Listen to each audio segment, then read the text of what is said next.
മയമുള്ള മനസ്സ് മനുഷ്യൻ്റെ സൗന്ദര്യമാണ്. നിങ്ങൾ സിമൻറ്റ് ശ്രദ്ധിച്ചിട്ടുണ്ടോ? വളരെ മിനുസമുള്ള ഒരു പൊടിയാണത്. അപ്രകാരം വെള്ളവും വളരെ മൃദുലമായ ഒരു വസ്തുവാണത്.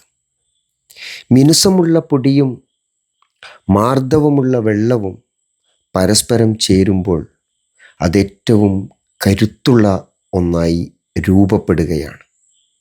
ഇതുപോലെ മയമുള്ള മനസ്സ് ശരിക്കും കരുത്തിൻ്റെ അടയാളമാണ്. കാരുണ്യം അത് മനുഷ്യനെ കരുത്തനാക്കി മാറ്റും.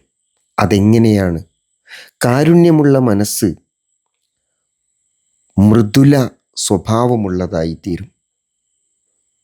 ഈ മൃദുല സ്വഭാവം മനുഷ്യൻ്റെ മനസ്സിൽ ഒരുപാട് നന്മകൾ വളർത്തും. ഈ നന്മകളാണ് അവനെ കരുത്തനാക്കി മാറ്റുക.